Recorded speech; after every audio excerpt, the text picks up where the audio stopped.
kami awali. Assalamualaikum warahmatullahi wabarakatuh. Kami dari kelompok 1 akan membahas tentang bab kehormatan diri. Sebelum kami membahas tentang hal tersebut, izinkan kami untuk memperkenalkan diri kami masing-masing. Perkenalkan, nama saya Isbah Terusum dari absen 16 dan rekan-rekan saya. Saya Laili Rahmawati absen 23. Saya Hernina Miradiani absen 18. Saya Aan Dwafa Putri absen 1. Saya Dwi Rahmadianti absen 12. Saya Hairunisa Zara absen 22. Saya Rita Skardi absen 33. Mari kita langsung ke video pembahasan tentang bab kehormatan diri. Pengertian menjaga kehormatan. Menjaga kehormatan adalah menjaga harga diri, nama baik, dan kemuliaan diri. Dengan kata lain, menjaga harkat, martabat, dan harga diri seorang manusia. Menjaga kehormatan diri dapat mencegah seseorang untuk tidak melakukan perbuatan-perbuatan yang dapat menimbulkan dosa, baik dosa yang dilakukan melalui tangan, lisan, maupun kemaluannya. Dalam Islam, ada 3 kata yang secara makna saling melengkapi dalam mewujudkan harga diri seseorang. Yang pertama adalah izah, muruah, dan ifah. Izah atau kemuliaan diri. Izah berarti kekuatan, kemuliaan, dan kehormatan diri. Nah, kata izah ini sering ada di ungkapan izatul Islam yang bermakna kemuliaan diri, kemuliaan Islam bagi kehidupan manusia. Izah harus ada dalam hati setiap orang yang bisa didapatkan dengan cara mendekatkan diri kepada Allah Subhanahu wa taala.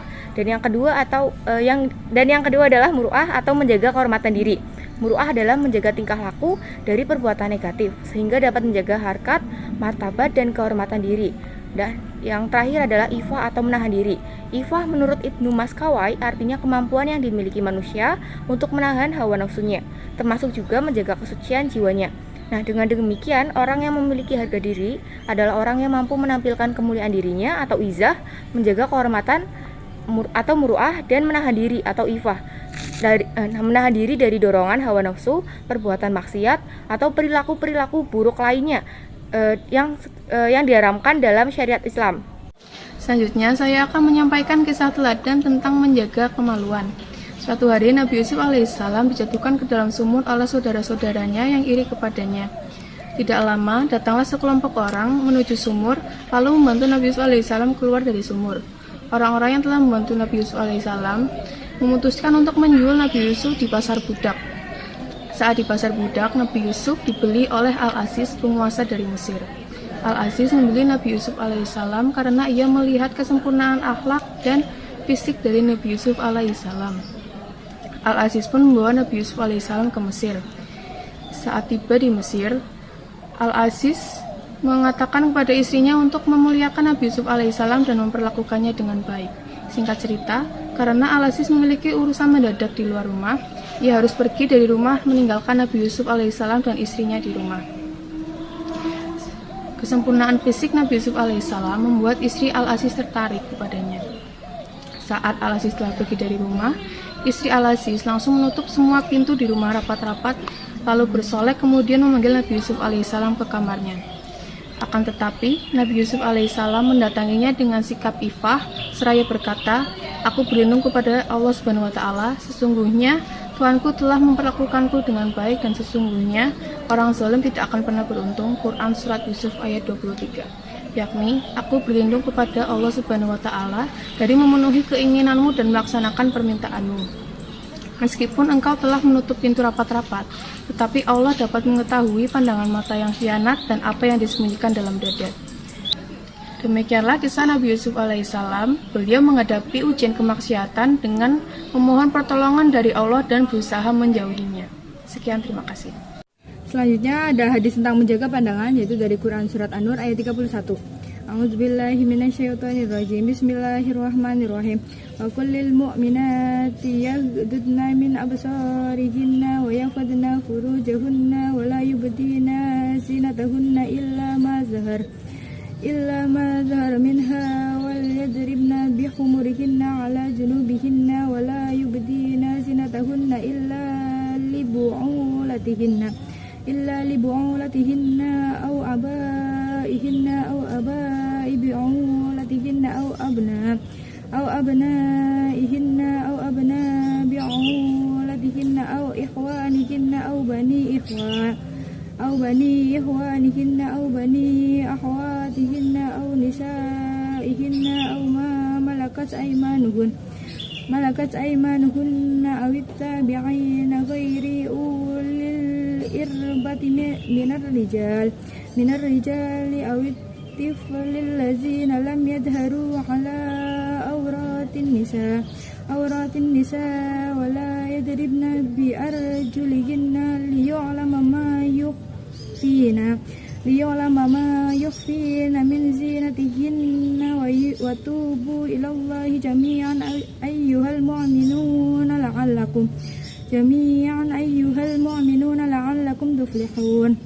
Artinya, katakanlah kepada wanita yang beriman, hendaklah mereka menahan pandangannya dan menjaga kemaluannya, dan janganlah mereka menampakkan perhiasannya kecuali yang biasa nampak daripadanya.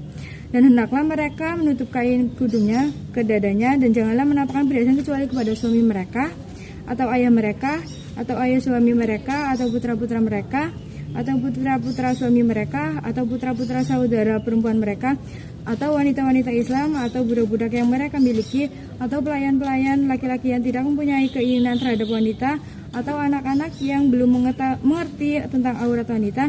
Dan janganlah mereka memukul kakinya agar diketahui perhiasannya mereka sembunyikan. Dan bertaubatlah kamu sekian kepada Allah, hai orang-orang yang beriman, supaya kamu beruntung. Dalam Quran surat An-Nur ayat 31 di sini dijelaskan bahwa tentang menahan pandangan dan menjaga kehormatan. Seorang wanita harus menutup aurat dengan menjaga kerudungnya agar tidak ditampakkan kepada laki-laki yang bukan mahramnya, dan seorang wanita juga tidak boleh memperlihatkan perhiasan kepada laki-laki yang bukan mahram, boleh memperlihatkan seperti kepada suaminya, saudara laki-lakinya, maupun dengan anak putra-putranya. Dan seorang wanita juga tidak boleh menghentakkan kakinya dengan tujuan agar diketahui bahwa mereka menggunakan seperti perhiasan di gelang kaki dan sebagainya. Oke, baik. Di sini saya akan menjelaskan tentang suatu hadis yang melarang kita untuk saling mendengki sama muslim atau dengan saudara kita yang lain. Jadi di sini ada hadis yang dimana hadis ini diriwayatkan oleh diriwayatkan oleh Muslim. Jadi hadisnya adalah An Abi Hurairah radhiyallahu anhu. Qala Rasulullah sallallahu alaihi wasallam, la tahasadu wala tanajashu wala tabahudu wala tadabaru wala tabi' ba'dukum ala bai'i ba'di wa kunu ibadallah ikhwani. Al muslimu akhul muslim, la yadlimuhu wa la yahzulu wa la yahzibu wa la yahkiru at-taqwa hahunna wa yushiru illa sadrihi salasa maroti bihas bimri'in minasyari an yahkiro aho muslima kullu muslimi ala muslima haram damuhu wa maluhu wa'ihduhu. Yang artinya, dari Abu Hurairah radhiyallahu anhu berkata, Rasulullah shallallahu alaihi wasallam bersabda, janganlah kalian saling mendengki, menipu, membenci, membelakangi, dan janganlah sebagian dari kalian menjual sesuatu di atas penjualan sebagian yang lain. Jadilah kalian hamba-hamba yang bersaudara. Seorang muslim adalah saudara bagi muslim yang lain. Tidak boleh ia menzoliminya satu sama lain. Tidak boleh mengacukannya, berbohong kepadanya, dan tidak boleh meremehkan atau merendahkannya. Takwa itu ada di sini, dan beliau Rasulullah SAW menunjuk ke dadanya 3 kali. Cukuplah seorang dikatakan buruk atau jahat jika ia menghina atau merendahkan saudaranya. Setiap muslim atas muslim yang lain adalah suatu saudara. Haram menumpahkan darahnya, haram mengambil hartanya tanpa hak, dan mengganggu harga dirinya atau kehormatan diri. Jadi hadis ini menjelaskan bahwa kita sebagai seorang muslim harus menjaga kehormatan diri kita maupun kehormatan diri orang lain. Jadi kita sebagai seorang muslim patut dan harus menjaga kehormatan diri dan orang lain, karena hal tersebut sudah dijelaskan dan sudah dikatakan oleh Rasulullah SAW untuk untuk kita kedepannya supaya nanti tidak terjadi suatu perpecahan.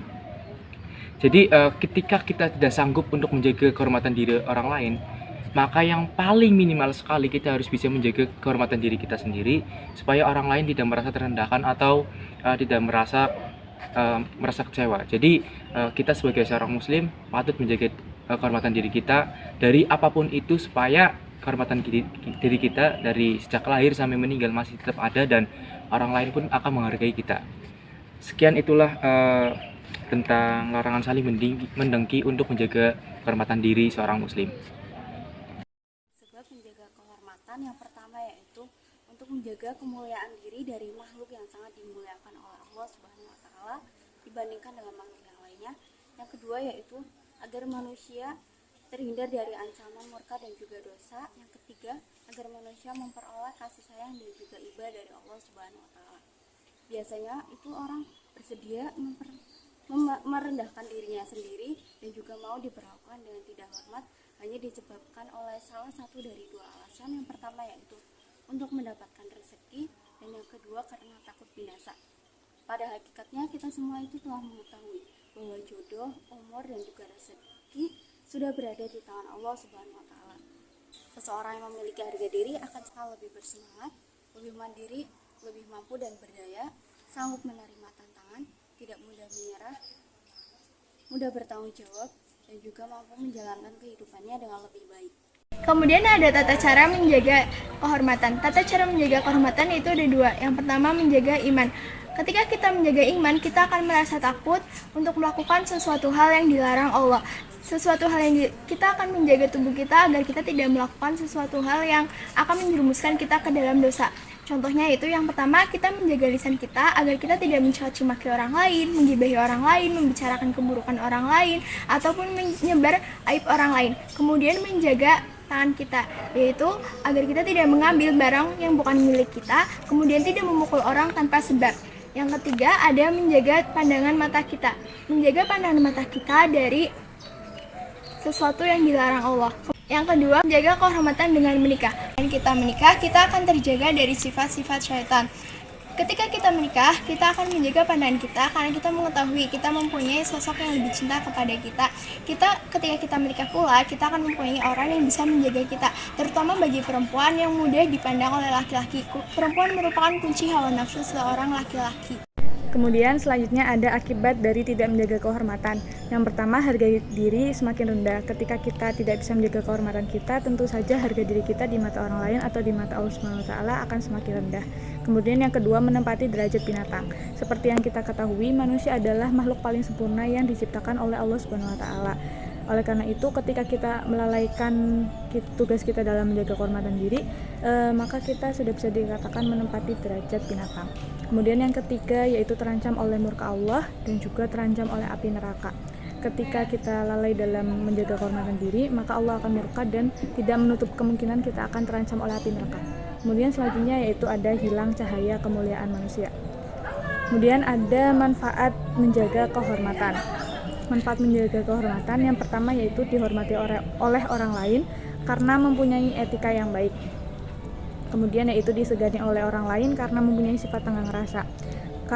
Ketika kita dapat menjaga kehormatan diri, kita akan lebih dihormati dan juga disegani karena mempunyai etika yang baik dan juga sifat tenggang rasa. Yang ketiga, ketika kita sudah disegani dan juga dihormati oleh orang lain, maka pendapat kita tentunya akan lebih dihargai oleh orang lain. Kemudian selanjutnya kita dijadikan sumber bertanya karena orang lain memandang kita sebagai orang yang memiliki harga diri yang tinggi dan juga kehormatan diri yang tinggi. Kemudian tidak dikucilkan orang lain. Ketika di poin-poin sebelumnya orang lain sudah menghormati, mensegani dan juga menjadikan kita sumber bertanya, maka tentu saja orang-orang lain tidak akan mengucilkan kita. Kemudian ada mempunyai teman pergaulan yang baik. Orang yang dapat menjaga kehormatan dirinya dengan baik akan memiliki teman pergaulan yang baik juga. Dan bahkan mungkin dia yang akan membawa teman-temannya ke jalan yang lebih baik. Kemudian selamat dari ancaman api neraka.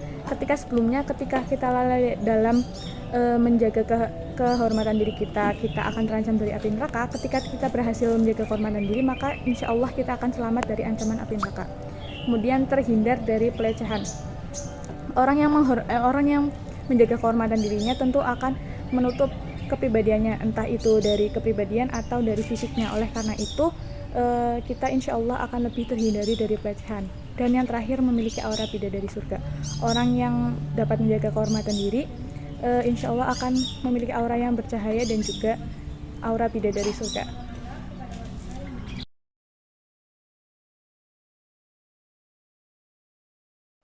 Selanjutnya ada pertanyaan dari kelompok 2, yaitu menurut kalian apa pengaruh orang lain terhadap harga diri seseorang? Baik, di sini saya akan menjawab pertanyaan dari kelompok lain. Jadi pertanyaan sudah dibacakan oleh teman saya, jadi di sini saya akan langsung menjawabnya. Jadi orang lain itu sangat berpengaruh dan berperan aktif ketika orang lain menghilangkan sebuah kehormatan dirinya. Tapi diri kitalah yang akan menjadi kunci penting apakah kehormatan diri kita akan hilang atau tidak.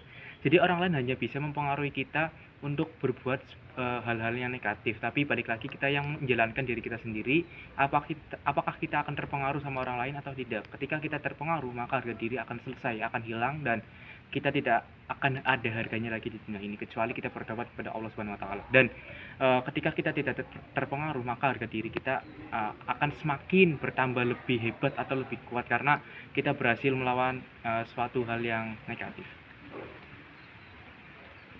Kemudian ada pertanyaan dari kelompok 3, yaitu apakah gengsi dan juga harga diri itu sama? Di zaman sekarang itu pasti apa-apa dikatakan gengsi, padahal ada harga diri yang harus kita jaga. 3. Baik, di sini saya akan menjawab sebuah pertanyaan yang sudah dikatakan oleh teman saya, jadi di sini akan saya jawab langsung. Jadi harga diri dan gengsi itu adalah suatu hal yang berbeda karena harga diri adalah suatu kesadaran atau kejujuran seseorang. Jadi jika orang mengaku punya harga diri, maka orang tersebut akan apa adanya untuk melakukan suatu hal. Jadi ketika orang tersebut memilih gengsi daripada harga dirinya, maka orang tersebut akan melakukan apapun demi pengakuan dari orang lain, karena itulah gengsi. Pada dasarnya hanya ingin diakui. Jadi ketika kita ambil contoh, jadi ketika ekonomi keluarga kita itu sangat pas-pasan, ketika kita memiliki harga diri yang kuat, maka kita akan berjuang bersama-sama dengan keluarga supaya derajat keluarga kita itu naik atau ekonominya juga tidak menurun. Bahkan ketika kita melakukan dengan dasar harga diri, maka kita akan dibantu oleh Allah Subhanahu wa taala. Terbalik ketika kita mengandalkan sebuah gengsi. Ketika kita mengandalkan sebuah gengsi dengan ekonomi keluarga kita yang pas-pasan, maka kita akan melakukan hutang sebanyak apapun demi pengakuan dari orang lain. Padahal ketika kita menghutang dan kita tidak bisa membayar utang tersebut, harga diri pada diri kita akan hilang karena kita tidak bisa membayar utang dan kita hutang hanya demi gengsi.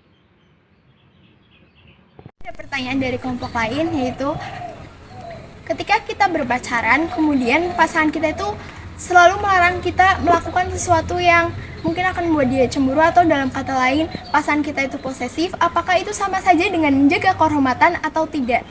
3. Izin menjawab. Jawabannya adalah bukan, karena yang menyuruhnya adalah seorang pacar. Dan dengan kita pacaran saja, kita sudah tidak memiliki harga diri. Tapi dalam konteks menjauhi lawan jenis, itu termasuk perilaku menjaga kehormatan diri. Jadi, dengan kita menjauhi lawan jenis, itu sudah bagus. Tetapi pacaran membuat kita tidak memiliki harga diri. Terima kasih. Kemudian ada pertanyaan dari teman kita Muhammad Ilham Zamzami, yaitu pertanyaannya, apakah ketika kehormatan diri seseorang telah rusak akan berpengaruh ke kehormatan keluarganya? Jawabannya berpengaruh. Ketika seseorang sudah merusak kehormatannya dan tidak bisa menutupi hal tersebut, keluarganya juga akan terkena imbasnya. Sebagai contoh, ketika ada seseorang yang hamil di luar nikah, maka orang tuanya akan dicap gagal dalam mendidik anaknya. Dan pandangan-pandangan orang terhadap keluarganya juga akan berubah. Kira-kira seperti itu. Semoga dapat menjawab pertanyaan dari Ilham. Sekian, terima kasih. Sekian video dakwah dari kelompok kami. Kurang lebihnya kami mohon maaf. Kami akhiri. Wassalamualaikum warahmatullahi wabarakatuh.